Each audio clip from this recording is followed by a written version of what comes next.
नमस्कार, मैं हूं अखिलेश पांडे और आप देख रहे हैं सी न्यूज भारत। वक्त हो चुका है न्यूज बुलेटिन का।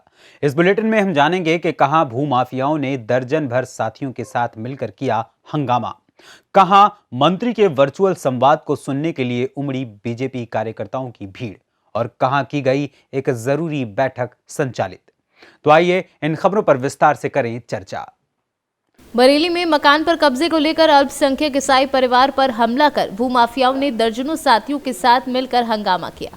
चर्च की जमीन पर वर्षों से बसे परिवार में एक विधवा मां सहित पुत्री पर हमला कर मामूली घायल कर दिया। वहीं क्षेत्र में अन्य लोगों को आता देख भूमाफिया साथी सहित फरार हो गए हैं और पीड़ितों की तहरीर पर पुलिस ने रात्रि 11 बजे FIR दर्ज की है। मेरा नाम पादरी साइमन प्रसाद है। मैं संयुक्त ईसाई महासंगठन का प्रदेश महासचिव हूँ और हमारे ये पासवान हैं, सुभाष नगर मैथोडिस्ट चर्च की पास्टर हैं आप, और आप विडो हैं और अपने परिवार के साथ में ये सेमिनरी कंपाउंड में जो पादरियों के हॉस्टल है उसमें रहते हैं करीब 7-8 साल से। क्या मतलब क्या वजह है आप आज जो SSP के आए हैं, क्या मामला है?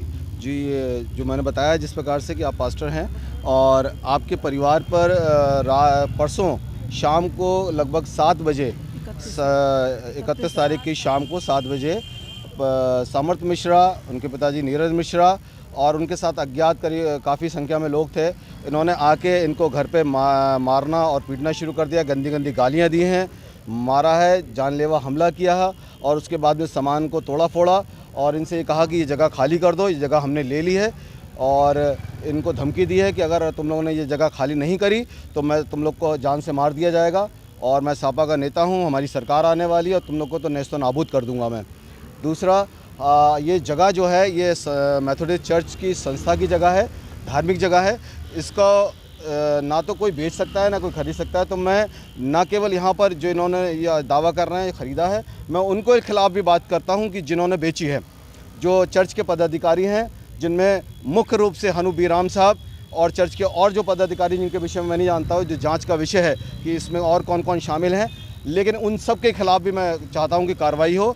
और इन दोनों लोगों के खिलाफ़ कि इन्होंने एक जघन अपराध ये किया है कि एक तो हमारे धार्मिक गुरु हैं, उसके बावजूद उनके दोनों मतलब पास्टर जी और इनकी बेटी दोनों लोग अकेले घर पे थे और इन महिलाओं के साथ में मतलब मारपीट अभद्रता की है, जो कि एक जघन अपराध है। क्या इसको लेके आपने कोई पुलिस में कंप्लेंट? जी हाँ, इसको हमने कोतवाली में परसों शाम को एक तहरीर दी थी, उस पर एक FIR दर्ज की गई जिसमें कुछ धाराओं में मुकदमा दर्ज किया गया। लेकिन जो इस प्रकार से कार्रवाई पुलिस प्रशासन को करना चाहिए तब तक ना तो अभी तक कोई गिरफ्तारी हुई है, ना कोई इनको राहत मिली है और ना किसी के खिलाफ़ कोई कार्रवाई हुई है। इसलिए हम लोग आज माननीय SSP महोदय से मिलने के लिए आए हैं। मेरा निशा नाम है। क्या मामला था, क्या हुआ था, कैसे हुआ था? आप घटना के समय मौजूद थे घर पे? हाँ, मैं और मेरी मम्मी हम लोग अंदर थे। हमें 8 बजे शोर शराबे की आवाज़ हुई, तोड़ फोड़ की आवाज़ हुई। हम लोग अपने रूम से कितने बजे? 7 और 7:30 बजे के बीच का मामला है ये। हमारे घर में हम लोग को जब शोर शराबे की आवाज़ आई, गालियों की आवाज़ आई गंदी गंदी, तो हम बाहर निकल के गए तो हमसे समर्थ मिश्रा और उसके पिताजी नीरज मिश्रा गलत बोलने लगे। उसके साथ कुछ और लोग भी थे जिनका हम नाम नहीं जानते हैं। उन्होंने भी हमारे साथ बहुत बदतमीज़ी करी, हमसे उल्टा बोला, गलत बोला, हमारा सामान तोड़ा फोड़ा, गाड़ी पे लात मारी हमारी और मेरी पीठ में घूंसे मारे, मेरी मम्मी को मारा। मैंने अपनी मम्मी को बचाया तो उनके हाथों में जो छर्रे पड़े हुए थे, कुछ इस टाइप का दिखाई दे रहा था, उससे उन्होंने मेरे ये माथे पर मारा है, जिसकी वजह से टच करना भी मुश्किल हो रहा है। हमारा मेडिकल भी हुआ है पुलिस प्रशासन के थ्रू, लेकिन हमें कोई राहत नहीं मिली। कल पुलिसकर्मी हमारे घर आए थे दोपहर में, लेकिन उन्होंने हमें कोई अच्छी संतुष्टि दी नहीं। अब क्या चाहते हो? हम ये चाहते हैं उसके लिए कड़ी से कड़ी कार्रवाई करी जाए, उसके लिए कि आगे किसी महिला के साथ इस तरीके की दुर्घटना ना घटे। ऊपर से वो हमेशा रात में ही आते हैं जब घर में हमारे कोई नहीं होता है। मेरी भैया भाभी घर में रहते हैं, लेकिन भैया भी ड्यूटी पर होता है, भाभी भी ड्यूटी पर थी, मम्मी और हम अकेले थे। उनने पहले हमसे ये सवाल पूछा तुम्हारे घर में कोई जेंट्स है या नहीं है। हम घर के सामने हमारा कार मार्केट है, वो मार्केट पूरा बंद हो जाता है 7 बजे के बाद, क्योंकि इस समय कोविड-19 चल रहा है, आप सब लोग जानते हैं। इस वजह से कार्रवाई करी जाती है, इसलिए सब बंद हो जाता है। उसके बाद ही वो लोग हमारे घर में घुसते चले आते हैं। आपका घर जो है किस क्षेत्र में है? सेमिनरी कंपाउंड अयूब खा चौराहे के पास है, हिंटॉक इसके पीछे 106 सिविल लाइंस। बरेली से सीडू संवाददाता विनय चौहान की रिपोर्ट। फिरोजाबाद जिले में किसानों की अहम समस्या आवारा जानवर गौवंश नीलगाय जंगली सूअर बन गए हैं किसान। घर छोड़कर खेत पर आवारा जानवरों से फसल बचाने को खेत पर डेरा डालकर रखवाली करते हैं। थोड़ी देर सो गए किसान तो फसल चौपट साफ। वहीं शहर किनारे बसे गांव दिकतौली के बाशिंदे किसान बेहद परेशान हैं। गौपालक दिन में गांव बांध लेते हैं और रात में छोड़ देते हैं, जिससे किसानों की फसलें चौपट हो रही हैं।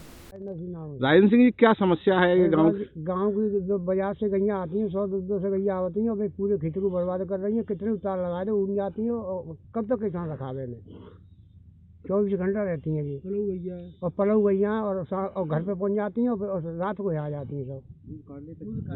ब्रजेश कुमार जी, क्या समस्या है ये गायों की? क्या ग्रामीणों को परेशान? गाय की समस्या है, खेती में तार खूंटा लगे, ये गाय आती है, आदमी किसान रात में सोता, कभी कभी तो झप्पी लगी जाती, सारी रात नहीं जगेगा। हाँ, गाय आती है, घुस जाती है, खेती नष्ट कर रही है।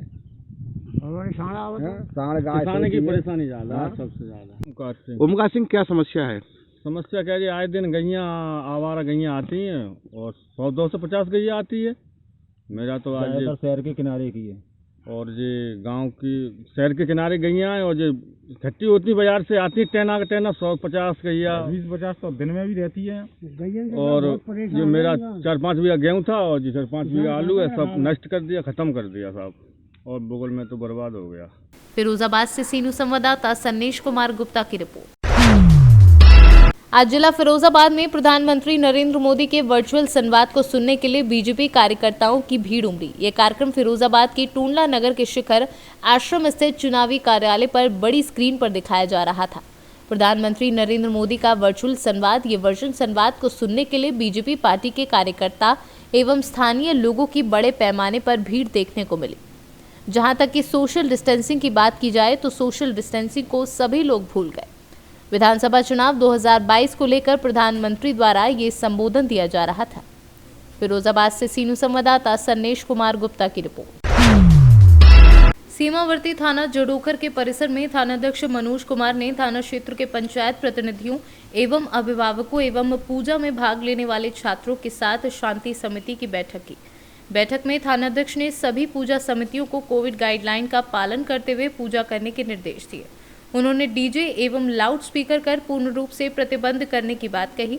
सभी पूजा समितियों को पूजा पंडालों में फुहड़ और अश्लील गाने बजाने के लिए मना किया। उन्होंने छात्रों को चरित्रवान बनने का संदेश दिया एवं कहा कि लगन से पढ़ाई करना ही सरस्वती की वास्तविक पूजा है। मोतिहारी से सीनू संवाददाता नवेंदु कुमार की रिपोर्ट। पलामू जिले में पाकी प्रखंड के ग्राम आसेहार में 5 दिन से माइंस रहा, जो आज ग्रामीणों द्वारा बैठक कर संचालित किया गया, जिसमें महेंद्र संचालकों ने सभी शर्तें पूरा करने के बाद नियमित तरीके से नियमित समय से संचालित करेंगे। मौके पर उपस्थित माइंस संचालक मुमताज अहमद खान, कुमार सौरभ, ग्राम पंचायत का शहर मुखिया देवसागर, रामपुर पंचायत व अन्य सामाजिक कार्यकर्ता उपस्थित रहे। माइंस को बंद करा दिया गया है, क्या कारण है? कारण तो हमको ये पता चला कि बगल में जो पहाड़ है यहाँ आसेहार में, हम लोग के माइंस क्षेत्र से बाहर, उसकी शायद लीज हो रही है। कोई अधिकारी, कोई लोग आए थे सर्वे करने या जांच करने, तो गांव के लोगों को पता चला कि अब बाकी पहाड़ जो बचा है लीज से जो बाहर है, उसकी भी लीज की प्रक्रिया हो रही है। संदेह हुआ कि इस लीज को कराने में माइंस संचालक जो पहले से हैं वही लोग करा रहे हैं। तब इन लोगों का ये हुआ कि हम लोग आपस में राय करके कि ऐसा काम अब नहीं होना चाहिए, रोकने की गरज से इन लोगों ने पहल किया है। और इसी मसाल जुलूस के साथ या जुलूस आंदोलन के शक्ल में माइंस में हम लोगों को बताया गया कि आप लोग अभी काम बंद रखिए और 2 दिन तक हम लोग आपस में गांव में बात करेंगे, गांव के लोगों की राय इकट्ठा करेंगे, जो निर्णय होगा फिर वो आप लोग साथ बैठ के बात होगी।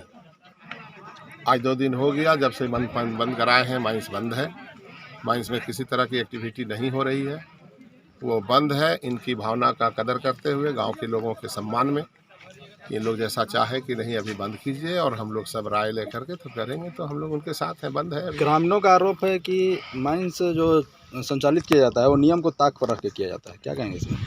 ग्रामीण स्वतंत्र हैं, वो जो भी कहें उनको तो हम नहीं रोक सकते हैं, लेकिन माइंस जो चल रहा है वो नियम कानून के मुताबिक चलता है, नियमानुसार चल रहा है। जो खनन विभाग का माइनिंग का जो भी शर्त है वो हम लोग पूरा कर रहे हैं, उसमें कहीं कोई दिक्कत नहीं। मुख्य रूप से जो ब्लास्टिंग है उसके संदर्भ में लोग बहुत बताता है कि ब्लास्टिंग के समय कोई दिशा निर्देश या कोई टाइम टेबल फिक्स नहीं है, या सायरन वायरन के नहीं बताया जाता है। सच यही है कि जब भी ब्लास्टिंग होती है, ब्लास्टिंग के पहले हम ग्रामीण को सूचित करते हैं, रास्ता को ब्लॉक करते हैं, लोगों को रास्ते से चलने से जहाँ तक प्रभावित हो सकता है वहाँ तक हम लोग उसका बाउंड्री मार करके लोगों को सचेत कर देते हैं बिल्कुल, कि कहीं से किसी तरह की अप्रिय घटना नहीं हो। और आपको जानकारी दे दें कि 2016 से लेकर आज तक जो माइंस चल रहा है, इस तरह की कोई एक भी तरह की क्षति नहीं हुई है कि हमारे ब्लास्टिंग किए जाने से हमसे लापरवाही पूर्वक किया गया है और किसी को क्षति हुई है। किसी को भी कुछ भी जर्रा बराबर नहीं हुआ है सर। माइंस नियम के मुताबिक मानव बसावट से दूर, जल स्रोत से दूर और किसी भी तरह का सामुदायिक व्यवस्था से दूर, स्कूल विद्यालय पंचायत भवन से दूर, जो माइंस के लीज को कराने की जितनी भी शर्तें हैं वो तमाम पूरा करता है, तभी हमको लीज मिला है और शर्त से बाहर हमारे द्वारा कोई काम। पलामू से सीनू संवाददाता अमित कुमार शर्मा की रिपोर्ट। बिहार बगहा के कॉलेजों में बिहार बोर्ड इंटरमीडिएट की परीक्षा 1 फरवरी से 14 फरवरी तक कड़ी निगरानी के साथ इंटरमीडिएट की परीक्षा की जाएगी। बगहा में सभी केंद्रों पर 4792 छात्राएं परीक्षा में शामिल हुए। कोरोना के गाइडलाइन को देखते हुए कड़ा इंतजाम रहा और सभी बच्चों मास्क लगाए दिखे। सुरक्षा को देखते हुए पुलिस बल भी पूरी तरह से तैयार थी और एग्जाम सेंटर के आसपास किसी भी लोगों को ठहरने की इजाजत नहीं दी गई। वहीं धारा 144 लागू रही। तैयारी हुई कि नहीं है? तैयारी हुई फुल। कैसे कोरोना काल में तो विद्यालय बंद था, कैसे पढ़ाई की? कोरोना काल में विद्यालय बंद था, विद्यालय खुला उस टाइम और उसके बाद से ऑनलाइन क्लास चलती। हाँ, क्या नाम पड़ेगा? रिया। कौन सा सब्जेक्ट की परीक्षा है अभी? हिंदी है ना। बिहार से सीनू संवाददाता मोहम्मद अयूब की रिपोर्ट। मोहम्मदाबाद गोहना तहसील क्षेत्र के देवकली देवलास ग्राम में पंचायत भवन कार्य का निर्माण कराया जा रहा है, जिसमें कुछ अनियमितता से कराया जा रहा है, जिसको लेकर प्रशांत गुप्ता भाजपा मंडल अध्यक्ष व सदस्य ग्राम पंचायत ने जिलाधिकारी को शिकायत की थी, जिस पर आज डीसी मनरेगा अधिकारी उपेंद्र पाठक व एपीओ अजय पाल सिंह मौके पर आए और हो रहे पंचायत भवन निर्माण कार्य की जाँच की। जांच के दौरान किए गए शिकायत सही पाए गए, जिसको लेकर अधिकारी ग्राम प्रधान अभिषेक यादव पर भड़क गए और फटकार लगाते हुए बोले कि कार्य को पुनः नियमित रूप से शुरू कराएं, अन्यथा कठोर कार्यवाही की जाएगी। कुछ यहाँ अनियमितता से कार्य कराया जाता, तो सर इस पे आपके द्वारा जांच? हाँ, मैंने देखा है। जो उत्तर वाली दीवार है उसकी ईंट की क्वालिटी घटिया है, वो तोड़ी जाएगी पूरी।